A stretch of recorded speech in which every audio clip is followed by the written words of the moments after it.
호주의 한 농장. 한 남자가 축사일을 돌보고 있습니다. 미모의 한 여성이 그를 손꼽아 기다리지만 그는 아랑곳하지 않고 일을 하는데요. 여자는 몸둘 바를 몰라 망설이다 곧장 그에게 달려갑니다. 과연 축사일을 보는 남자와 이 아름다운 여성 사이에는 무슨 일이 있었던 걸까요? 세상의 감동 이야기를 전하는 감동 돋보기입니다. 안녕하세요. 저는 호주에 살고 있는 미셸이라고 합니다. 제 나이는 올해 29세입니다. 꽤 어린 나이에 취업을 했고 레스토랑에서 서빙 일을 하며 악착같이 돈을 모았습니다. 어릴 때부터 가정 형편이 좋지 않다 보니 빠른 나이에 독립해서 경제적으로 어려움 없이 살고 싶었습니다. 다른 친구들과 달리 대학 진학을 포기하고 몇 개의 직업을 가지면서 돈을 모았습니다. 그러고 세월이 흐르니 30대가 코앞에 와 있더라고요. 몇몇 친한 친구의 다른 사람과의 교류도 없었어요. 만나면 돈을 쓰는 게 싫기도 했고 사실 제 말솜씨가 좋은 편이 아니어서 어디 가서도 호감을 사지 못하더라고요. 어떻게 보면 심심해 보이는 20대를 보냈던 것 같아요. 그런데 사회생활을 오래 하면서 저도 세상을 하나씩 알게 되고 여윳돈이 모이면서 제 인생을 가꿔야겠다는 마음이 들었습니다. 극도의 절약 생활도 느슨하게 바꾸고 휴일에는 집에서 잠만 자는 게 아니라 밖에 나와 세상 사람들이 어떻게 사는지 살펴보았습니다. 오랜 사회생활로 레스토랑에서의 저의 위치는 꽤 높았습니다. 제가 살고 있는 브리즈번에서 아마 최연소 레스토랑 총괄 매니저일 겁니다. 주방일부터 홀, 카운터까지 3년씩 다 근무했기 때문에 사장님은 저를 총괄 매니저 자리로 앉혀주셨죠. 오랫동안 일하다 보니 오시는 손님들도 저를 가볍게 보지 않으셨어요. 학벌은 없었지만 나름 번듯한 직장이 있는 셈이었습니다. 저의 30대에 대한 고민이 얼굴에도 드러나는지 사장님이 저를 부르시더니 혹시 안 좋은 일이 있냐고 하셨어요. 저는 19살부터 레스토랑에서 사장님과 일을 했던지라 사장님은 저에게 아버지 같은 분이셨어요. 아플 때도 별도로 휴가를 챙겨주시고 가족과 함께 크리스마스를 보내라고 하시면서 그 바쁜 크리스마스 이브 날에 고향에 갈 수 있게 배려해 주신 분입니다. 저는 30대가 되니 삶을 다르게 살고 싶다는 생각이 드는데 방법을 모르겠다고 했어요. 말하지 못할 열망이 있고 가슴속은 답답하다고 했어요. 사장님께선 제 말을 듣고 웃으시면서 10년 전 어린 미셸과 함께 즐겁게 생활해왔는데 이젠 너를 보내줄 때가 되었구나 하시며 이해할 수 없는 말씀을 하셨어요. 그러더니 며칠 뒤 사장님은 저에게 새로운 제안을 하셨습니다.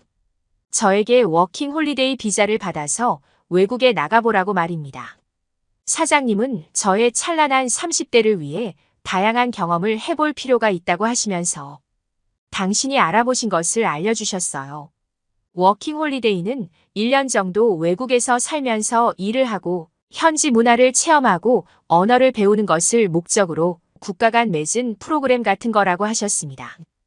다만 신청 자격이 18세에서 30세까지 부양 가족이 없고 건강한 청년들만 된다고 하면서 제가 워킹 홀리데이 비자를 신청할 수 있다고 하셨죠. 국가별로 평생 단 한 번만 받을 수 있는 비자라고 하시면서 꼭 가고 싶은 나라를 신중하게 정해서 다녀오라고 하시더라고요. 게다가 인원수도 정해져 있어서 신청한다고 다 가는 것은 아니지만 제 나이와 사회 경력을 고려했을 때 충분히 가능성이 있어 보인다고 하셨습니다. 그러면서 사장님 와이프가 운영하시는 목장에 일하는 한국 청년도 워킹홀리데이로 여기 일을 하러 온 것이고 2년이 되어서 곧 다시 한국에 간다고 말씀하셨어요. 사장님도 그 청년을 통해 이런 프로그램이 있는지 알게 되었고 안전한 것인지도 확인했다고 합니다. 그러면서 저에게 그 한국 남자 아이와 대화를 해보고 워킹 홀리데이를 가는 방향으로 생각해보라고 하셨습니다. 세상에나. 저는 살면서 그런 좋은 제도가 있을 줄 꿈에도 상상 못했습니다. 고작 해야 여행 정도로 해외를 다녀간다 생각했는데 그 나라 문화까지 경험할 수 있게 1년이나 살 수 있다니. 게다가 취업도 할 수 있고 말입니다. 저는 사장님께 감사하다는 인사를 몇 번이나 드렸고 워킹홀리데이에 대해 알아보았습니다. 사실 편안하게 레스토랑 총괄 매니저로 돈을 많이 벌면서 30대를 살아도 무리 없는 삶이었어요. 하지만 저는 왠지 그냥 직장을 다니는 것보다 더 늦기 전에 스스로 뭔가를 이루고 싶었습니다. 레스토랑에서 일을 한 지도 거의 10년이 되어가고 제 통장에는 한국 돈으로 1억 원이 훨씬 넘게 있었습니다. 그러면서 무슨 일이든 할 수 있다는 자신감도 생겼었거든요. 그래서 해외에 나가서도 무슨 일이든 할 수 있다고 생각했습니다. 하지만 워킹홀리데이를 검색해보니 생각보다 현실의 장벽은 높았습니다. 왜냐하면 한국에서 제가 할 수 있는 일이 생각보다 없었을 것 같거든요. 게다가 한국은 물가가 너무 비싸서 집을 구하는 비용도 만만치 않다고 했습니다. 학생들의 경우 운이 좋으면 기숙사를 이용할 수 있는데 저처럼 직장인은 서울에서 거주하려면 고시원이라는 조그만 공동집을 이용하는 것이 있었어요. 그것도 2년이란 세월을 살기엔 가격이 만만치 않았거든요. 막막한 마음에 저는 사모님의 농장에서 일한다는 한국 청년을 만나보기로 했습니다. 저는 사장님의 허락을 얻어서 사모님의 농장을 방문했고 막 오전 근무를 마친 한국 청년을 만날 수 있었습니다. 일부러 대화하기 위해 점심시간에 맞춰간 것이었어요. 그는 자신을 이준영이라고 인사했습니다. 준영은 한국에서 잘 나가는 대기업에 취직한 젊은 남자인데 이곳 호주로 워킹홀리데이로 왔다고 해요. 한국에서 내노라 하는 대기업을 다녔지만 호주에서는 그 스펙이 아무 소용없고 호주에서 할 수 있는 일이란 목장이나 공장에서 하는 육체 노동 또는 청소 같은 이른바 3D 업종이었다고 했습니다. 실제로 준영은 사모님 목장에서 젖소를 키우는 일을 하고 있거든요. 저는 그 남자가 대단하다는 생각이 들면서도 한편으로는 경력으로 쌓이지도 않고 한국 기업에서 인정받지도 못하는 목장 일을 하며 지낸 2년이 돈 모은 것 외에 무슨 의미가 있을까 의문도 들었습니다. 여기서 2년 모은 돈이라고 해봤자 제가 알기론 한국 서울에서 집 하나 구하기도 어렵거든요. 거기다 학벌, 집안, 경력 따지는 팍팍한 한국 사회에 저렇게 대기업 경력을 포기하고 이렇게 와서 얼마나 잘 살라고 그럴까 싶었죠. 하지만 준영은 이런 말을 했습니다. 호주에 워킹홀리데이 가면 한국 사람들이 천하다고 생각하는 일을 하는 게 맞습니다. 그런데 어느 날 한 호주 친구와 얘기하다 너희 나라에서는 어떤 직업이 좋은 직업이냐고 물어본 적이 있어요. 그러자 그 호주 친구는 빨간색과 파란색 중에 어떤 색이 더 좋은 색이냐고 되묻더군요. 그러더니 색깔에 좋은 색, 나쁜 색은 없고 단지 내가 좋아하는 색과 싫어하는 색이 있는 것처럼 직업도 마찬가지라고 하더라고요. 저는 그 이야기를 듣고 내가 한국에 너무 갇혀 살았구나 하는 생각이 들었고 용기 내어 워킹홀리데이를 호주로 왔어요. 라고 했습니다. 저는 준영이 한국에서 앞으로 어떤 일을 하며 어떤 삶을 살게 될지 알 수 없지만 여기 호주 농장에서 고된 노동으로 다져진 의지와 돈을 모으겠다는 목표를 세워 달성한 추진력과 실천력을 보면 그는 어느 환경을 가더라도 잘 적응하며 성공할 것이 보이더라고요. 준영 씨는 웃으면서 하나 더 알려줄까요? 저는 한국에 살면서 소위 말하는 엄마의 정보력과 아빠의 무관심, 할아버지의 재력을 배경으로 인위적으로 만들어진 엘리트였어요. 그래서 남들이 부러워하는 대기업을 들어갔죠. 하지만 저는 다양한 경험을 선택했고 지금은 이렇게 호주에서의 2년의 삶을 마무리하고 있어요. 전 한국에 가면, 아니 세계 어디를 가더라도 그 누구보다 건강하고 훨씬 더 생동감 넘치는 삶을 살 수 있어요. 라고 말했습니다. 준영 씨의 이 말은 제 가슴 속 깊이 파고들었습니다. 제가 어떻게 30대를 보내야 하는지 고민하고 있던 이 시기에 준영의 말은 이루말로 다 못할 감흥으로 다가왔어요. 어떻게 저렇게 멋있을까? 준영 씨는 어려서부터 좋은 대학과 나쁜 대학, 좋은 직업과 나쁜 직업의 구분을 고정관념처럼 배우며 자라났고, 좋은 대학을 거쳐 좋은 직업을 가지면서 근거 없는 자만심에 살 수도 있었을 거예요.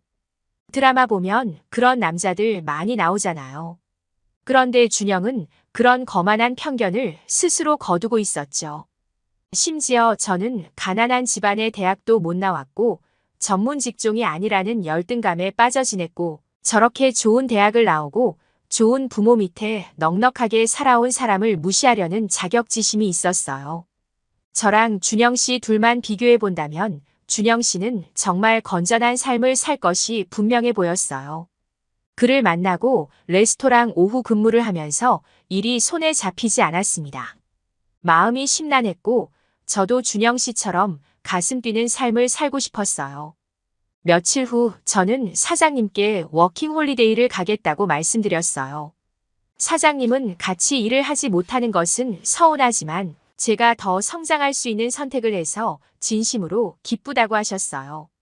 준비하기 위해 필요한 것들을 부담 없이 말하라고 하시면서 근무 시간 조정은 물론 다양한 정보도 찾아주겠다고 하셨죠. 저는 사장님을 통해 준영 씨 연락처를 받았습니다. 준영 씨 역시 2년간의 호주 워킹홀리데이 비자가 다 끝나가기 때문에 한국으로 귀국할 준비를 하고 있었어요. 준영은 한국에서 쉬다가 또 다른 나라의 워킹홀리데이를 할 거라고 했어요. 나이가 더 차면 신청할 수 없기 때문에 한국에서 1년 정도 쉬다가 마지막 워킹홀리데이를 할 거라고 하더군요. 저는 한국으로 워킹홀리데이를 신청하고 준비하고 있습니다. 준영 씨는 서울에 사는데 고시원도 같이 검색해주고 제가 일자리 지원서를 쓰는 것도 도와주었습니다. 그는 영어를 잘했지만 저는 한국어를 거의 모르거든요. 그의 도움을 받아서 저는 3개월 뒤 한국으로 가게 됩니다. 너무 두렵고 한국인이 호주 사람을 싫어할까 괜히 겁도 납니다. 새삼 대기업을 포기하고 모르는 나라에서 제일 힘든 일을 선택한 준영 씨가 대단하다는 것을 느낍니다. 제 이야기는 여기까지입니다. 한국 워킹홀리데이 잘 다녀올게요. 30대를 앞둔 미셸 씨가 방황할 시기에 한국으로 워킹홀리데이를 신청하셨다니 너무 반가운 소식입니다. 한국에서 분명 만족할 경험을 가져가실 거예요. 감동 돋보기는 여러분의 사연을 기다리고 있습니다. 함께 공유하고 싶은 이야기가 있는 분은 공식 메일로 보내주시면 신중히 검토해서 영상으로 제작하도록 하겠습니다. 오늘도 감동 돋보기를 시청해주셔서 감사합니다. 좋아요와 구독은 영상 제작에 큰 힘이 됩니다.